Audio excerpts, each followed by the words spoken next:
Hello everyone, मी प्राध्यापक N M More. Welcome to my video. In the previous video, we seen about various birth control methods available in India. Now, in this video, I will going to explain sexually transmitted diseases, infertility, in vitro fertilization, zygote intra-fallopian transfer and gamete intra-fallopian transfer. Okay. So, first of all, we say about sexually transmitted diseases. Sexually transmitted diseases means diseases or infections which takes place through sexual intercourse.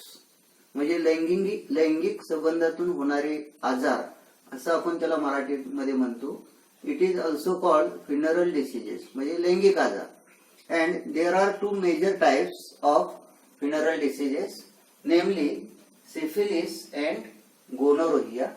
First of all, we say about syphilis. Syphilis ला मराठीमध्ये गरमी असं म्हटलं जातं. हा एक प्रकारचा लैंगिक आजार आहे and it is caused by a bacterium known as Treponema pallidum.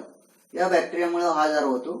त्याचा जो इन्क्युबेशन पिरियड आहे तो 3 to 4 weeks आहे. Incubation period means exposure and appearance of first symptoms. Then infection sites. आपल्या बॉडीमध्ये याचा संसर्ग कोणत्या ठिकाणी होतो त्याला इन्फेक्शन साइट असं म्हटलं जातं.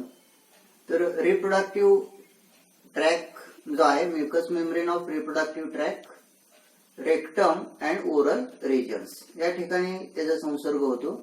सिम्पटम्स हे लक्षणं काय दिसतात हा आजार झाल्यानंतर, तर formation of primary lesions on infection sites. These lesions are called chancre. Chancre म्हणजे लहान लहान अशा जखमा होतात इन्फेक्शन साइटला आणि mostly chancres formed on external genitalia and also in vagina of female. ते महत्वाचं त्याच्यामध्ये लक्षण आपल्याला दिसतं. देन स्किन रॅशेस म्हणजे त्वचेवरती पुरळ येतात. माइल्ड फिवर आहे. इन्फ्लामेशन ऑफ जॉइंट, जॉइंटला सूज येते, दाह होतो. Loss of hairs, paralysis and degenerative changes occurs in brain and heart. These are major symptoms of syphilis. Then preventive measures. How to prevent this disease?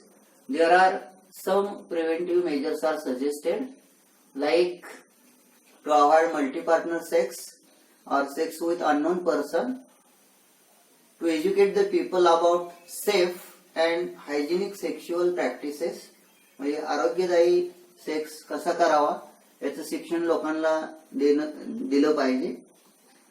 Sex hygiene म्हणजे लैंगिक स्वच्छता, जे reproductive organs आहेत, sex organ आहेत, external sex organs particularly, त्याची स्वच्छता कशी ठेवावी याविषयीची माहिती लोकांना देणं गरजेचं आहे. Particularly in bleeding phase of menstrual cycle of female. म्हणजे मासिक पाळीमध्ये स्त्रियांमध्ये जे पहिले 4-5 दिवस ब्लिडिंग फेज असते त्या ब्लिडिंग फेज मध्ये इन्फेक्शनचे चान्सेस असतात. अशा वेळेला त्या ऑर्गनची जी स्वच्छता आहे ते कशा प्रकारे ठेवावी याचं ज्ञान त्या स्त्रियांना देणं गरजेचं आहे. Then use condom during sexual intercourse. These are some preventive measures to prevent syphilis. Then control measures. How to control syphilis is 100% curable disease by using antibiotics like penicillin. म्हणजे पेनिसिलिन नावाचं अँटीबायोटिक प्रतिजैविक हे डॉक्टरच्या सल्ल्यानं जर आपण घेतलं तर सिफिलिस सारखा जो लैंगिक आजार आहे तो 100% बरा होतो. Okay. Then we say about another sexually transmitted disease known as gonorrhoea. Gonorrhea is also bacterial disease caused by a bacterium known as Neisseria gonorrhoeae. Neisseria gonorrhoeae या बॅक्टेरियामुळे होणारा हा डिसीज आहे. इन्क्युबेशन पिरियड याचा हा व्हेरिएबल आहे in male and female. In male 2 to 14 days and in female 7 to 21 days. Infection site, संसर्ग कोणत्या ठिकाणी होतो बॉडीमध्ये, तर युरिनोजेनायटल ट्रॅक त्याच्यामध्ये आहे, थ्रॉट आहे, घसा आपण त्याला म्हणतो, रेक्टम आणि आईज या ठिकाणी त्याचा संसर्ग प्रामुख्याने दिसतो आपल्याला. सिम्पटम्स मेल आणि फिमेल मध्ये वेगवेगळी लक्षणं याच्यामध्ये दिसतात. मेल मध्ये काय होतं बघा, partial blockage of reproductive ducts and urethra आणि स्पर्म कॅरिंग म्हणजे रिप्रोडक्टिव्ह डक्ट जे आहेत किंवा सेमेन कॅरिंग डक्ट जे आहेत त्याचं पार्शियल ब्लॉकेज होतं. सेकंड सिम्पटम आहे पस फ्रॉम पेनिस मध्ये पस फॉर्मेशन होतं आणि pain and burning sensation during urination. म्हणजे ज्यावेळी लघवीच्या वेळेला युरेथ्रामध्ये पेन येतात आणि जळजळ होते, दाह होतो, त्याला बर्निंग सेन्सेशन असं म्हटलं जातं. तर हे मेलमध्ये आणि आर्थरायटिस म्हणजे सांधेदुखी फिमेलमध्ये सिम्पटम दिसतात. In female inflammation in urinogenital tract म्हणजे रिप्रोडक्टिव्ह ट्रॅक आहे, युरिनोजेनायटल ट्रॅक जे आहे त्याला सूज येते ट्रॅकमध्ये आणि त्या ठिकाणी दाह होतो, त्याला इन्फ्लामेशन ऑफ युरिनोजेनायटल ट्रॅक असं म्हटलं जातं. It's leads to sterility in female आणि त्यामुळे फिमेलमध्ये स्टरिलिटी येण्याचे चान्सेस असतात गोनोरोहियामध्ये. आर्थरायटिस म्हणजे सांधेदुखी आहे, कॉमन आहे मेल आणि फिमेलमध्ये सांधेदुखी due to gonorrhoea. And child born to affected mother suffering from gonococcal ophthalmia म्हणजे नेत्ररोग जे आहे, डोळ्याचे आजार जे आहेत ते मुलांमध्ये होतात. आणि gonococcal vulvovaginitis in girls before puberty. Vulvovaginitis म्हणजे काय, तर जे एक्सटर्नल रिप्रोडक्टिव्ह ऑर्गन जे आहेत गर्ल्सचे त्याला सूज येते आणि त्या ठिकाणी दाह होतो. Then preventive measures of gonorrhoea are similar to syphilis, like avoid multipartner sex किंवा sex with unknown person, educate the people about safe and hygienic sexual practices, sex hygiene and use condom during sexual intercourse. Treatment: how to control this disease? This disease is controlled by using antibiotics like Cefizim. Cefizim नावाचं antibiotic जर डॉक्टरच्या सल्ल्यानं आपण घेतलं तर गोनोरोहिया हा disease सुद्धा 100% बरा होते. Okay. Then we see about infertility. मराठीमध्ये आपण त्याला वंध्यत्व असं म्हणतो.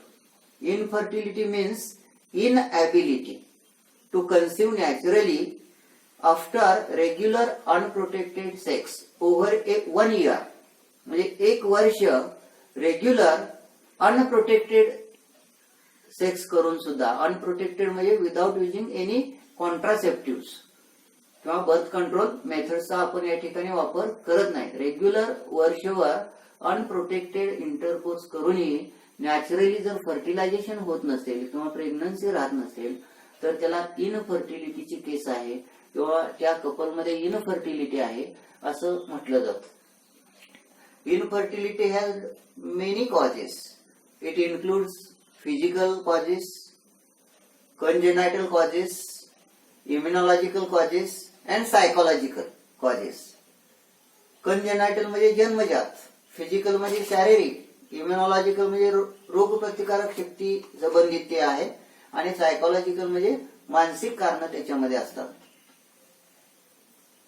The common physical causes of infertility in female includes polycystic ovary syndrome. हे मेजर कॉज आहे इनफर्टिलिटीचं फिमेल मध्ये. पॉलिसिस्टिक ओव्हरी सिंड्रोम म्हणजे काय असतं, सिस्ट म्हणजे मराठीमध्ये आपण त्याला गाठ असं म्हणतो आणि पॉली म्हणजे मेनी म्हणजे ओव्हरीच्या मार्जिनला अशा लहान लहान गाठी तयार होतात आणि त्यामुळं स्त्रीबीज ओव्हरीतून बाहेर येण्यासाठी अडथळा निर्माण होतो. म्हणजे त्या स्त्रिया ज्याला पॉलिसिस्टिक ओव्हरी सिंड्रोम हा डिसीज आहे त्या स्त्रीमध्ये ओव्ह्युलेशन होत नाही आणि त्यामुळं फ्युचरमध्ये फर्टिलायझेशन होत नाही. तर हे कॉमन कॉज आहे फिमेलमध्ये पॉलिसिस्टिक ओव्हरी सिंड्रोम. सेकंड आहे एंडोमेट्रोसिस. एंडोमेट्रोसिस म्हणजे काय, तर ब्लॉकेजेस इन फॉलोपियन ट्यूब किंवा ब्लॉकेज ऑफ एंट्रन्स, म्हणजे गर्भनलिका आतून जागोजाग चिटकलेली असते आणि त्यामुळं स्त्रीबीज ओव्हरीतून जरी बाहेर आलं तरी ते गर्भनलिकेमध्ये येत नाही किंवा गर्भनलिकेत जरी आलं तर ते पुढं ब्लॉकेज असल्यामुळे ते युटेरसकडे वाहून गर्भनलिकेतून आणलं जात नाही. त्याला एंडोमेट्रोसिस असं म्हटलं जातं. आणि तिसरं जे मेन कॉज आहे हार्मोनल इम्बॅलन्स. तर फिमेल आणि मेल ची जी रिप्रोडक्टिव्ह सिस्टीम आहे, जे ऑर्गन्स आहेत, totally controlled by various hormones. For example, menstrual cycle of female is totally controlled by hormones. For example, follicle stimulating hormone, which is responsible for development of ovum in the ovary. आता त्याची जर deficiency असेल follicle stimulating हार्मोनची तर स्त्रीबीज ओव्हरीमध्ये तयार होणार नाही. अशा वेळेला कृत्रिम फॉलिकल स्टिम्युलेटिंग हार्मोनचे ड्रग्ज तिला दिले जातात. तर हा एक इम्बॅलन्सचा प्रकार आहे, हार्मोनल इम्बॅलन्स. किंवा एलएचची डेफिशियन्सी असेल तर ओव्ह्युलेशन होत नाही, स्त्रीबीज ओव्हरीतून बाहेर येत नाही. किंवा प्रोजेस्टेरॉनची डिफिशियन्सी असेल तर युटेरस हे रेडी होत नाही फॉर इम्प्लांटेशनसाठी आणि प्रीमॅच्युअर ॲबॉर्शन होतं. त्यामुळे हार्मोनल बॅलन्स हा फर्टिलिटीसाठी फार महत्वाचा असतो. आणि काही स्त्रियांमध्ये, वुमेनमध्ये हे हार्मोनल इम्बॅलन्स असतं आणि त्यामुळे त्याच्यामध्ये नॅचरल फर्टिलायझेशन किंवा प्रेग्नन्सी राहत नाही. In male there are two main causes, namely less sperm count. काही पुरुषांमध्ये स्पर्मचा जो काउंट आहे तो प्रमाणापेक्षा फारच कमी असतो. आणि मोटिलिटी ऑफ स्पर्म, स्पर्मची मोटिलिटी ही 50% असणं गरजेचं असतंय फॉर फर्टिलायझेशन, परंतु काही पुरुषांमध्ये ते 30-40 पर्यंत असते आणि त्यामुळे नॅचरल फर्टिलायझेशन होत नाही. आणि सेकंड कॉज त्याच्यामध्ये आहे मेलमध्ये, ते म्हणजे small size of penis. Penis म्हणजे एक्सटर्नल मेल रिप्रोडक्टिव्ह ऑर्गन. त्याची साईज जर लहान असेल तरी सुद्धा नॅचरल फर्टिलायझेशन होत नाही. हे व्हेरियस कॉजेस आहेत फॉर इनफर्टिलिटी. इनफर्टिलिटी, वंध्यत्व हे जे आहे आजार, त्याची ही वेगवेगळी कारणं आहेत. Prior to 1978 infertility couple has only 2 options. One, adopt and second be childless. Adopt म्हणजे काय, तर एखादं मूल दत्तक घेणं. आणि बी चाइल्डलेस म्हणजे काय, तर अपत्यहीन राहणे. हे 2च पर्याय होते 1978 पूर्वी इनफर्टिलिटी कपलला. But now today there are many options for infertility couple to have a child and it includes fertility drugs. वेगवेगळ्या प्रकारचे फर्टिलिटी ड्रग्ज आहेत. हार्मोनल इम्बॅलन्स असेल, फॉलिकल स्टिम्युलेटिंग हार्मोन कमी सिक्रेट होत असेल तर त्याला क्लोमिफेन अमाइन किंवा फर्टिल नावाच्या ज्या गोळ्या आहेत त्या दिल्या जातात. त्यामध्ये फॉलिकल स्टिम्युलेटिंग हार्मोनच असतो सिंथेटिक, त्यामुळे स्त्रीबीज तयार होतं. काही स्त्रियांमध्ये ओव्ह्युलेशन होत नाही, अशा वेळेला एलएच हार्मोनचं इंजेक्शन दिलं जातं. काही स्त्रियांमध्ये फर्टिलायझेशन होतं परंतु गर्भाशयामध्ये राहत नाही, त्याचं प्रीमॅच्युअर ॲबॉर्शन होतं. आणि कशामुळे होतं तर due to deficiency of hormone progesterone. अशा वेळी त्या स्त्रीला प्रोजेस्टेरॉनच्या गोळ्या दिल्या जातात. तर हे फर्टिलिटी ड्रग्ज मध्ये आहेत. देन सेकंड ऑप्शन आहे टेस्ट ट्यूब बेबी, म्हणजे इन व्हिट्रो फर्टिलायझेशन. नैसर्गिक फर्टिलायझेशन जर नॅचरल होत नसेल तर टेस्ट ट्यूब बेबीचा एक पर्याय त्या कपलसाठी, इनफर्टिलिटी कपलसाठी उपलब्ध आहे. देन आर्टिफिशियल इन्सिमिनेशन म्हणजे कृत्रिम रेतन पद्धत जी आहे. नॅचरली जर एखादा मेल पार्टनर फिमेलला कन्सिव्ह करत नसेल किंवा इन्सिमेट करत नसेल तर त्या कपलमध्ये त्या पुरुषाचे शुक्राणू घेऊन त्या फिमेलच्या युटेरस सर्व्हिक्स मध्ये ते डायरेक्ट इंट्रोड्यूस केले जातात. त्याला आर्टिफिशियल इन्सिमिनेशन, कृत्रिम रेतन पद्धत म्हटलं जातं. आणि तेही इनफर्टिलिटी कपलसाठी एक पर्याय आहे. आययुआय म्हणजे intra uterine injection, artificial insemination सारखाच प्रकार असतो. त्याच्यामध्ये जे शुक्राणू आहेत पुरुषाचे ते डायरेक्ट युटेराइन कॅव्हिटी मध्ये इंजेक्ट केले जातात. तर हे there are some options available for infertility cases. Couple जे आहे त्यांना जर असिस्ट करायचं असेल तर स्पेशल टेक्निकचा या ठिकाणी वापर केला जातो आणि जे इनफर्टिलिटी कपल आहेत are assisted through certain special technologies commonly known as assisted reproductive technologies. Okay, then we say about in vitro fertilization, commonly known as test tube baby त्याला म्हटलं जातं. In vitro fertilization means fertilization takes place outside the body of female and then early embryos up to 8-celled stage are transferred into fallopian tube for further development. In this technique काय केलं जातं बघा या technique मध्ये ovum from female and sperm from male are collected and artificial fertilization is induced in laboratories in a test tube or glass plates under simulated condition and to form zygote. Zygote develops into early embryos and these embryos are transferred into fallopian tube for further development. आता याच्यामध्ये एक महत्वाचं condition आहे under simulated condition. Simulated condition means काय, नेमकं काय असतंय तर गर्भनलिकेमध्ये जसं फर्टिलायझेशन साठी नैसर्गिक वातावरण असतं तेच वातावरण आपण लॅबोरेटरीमध्ये कृत्रिमरित्या निर्माण करतो आणि त्या ठिकाणी ओव्हम आणि स्पर्म याचं फर्टिलायझेशन घडवून आणलं जातं. झायगोट मध्ये त्याचं रूपांतर होतं. Zygote undergoes multiplication and to form early embryos. These embryos are transferred into fallopian tube for further development. तर हे टेक्निक इनफर्टिलिटी केसेस साठी फार महत्वाचं आहे. Then zygote intra fallopian transfer, ZIFT असं त्याला शॉर्ट फॉर्म मध्ये आपण म्हणतो.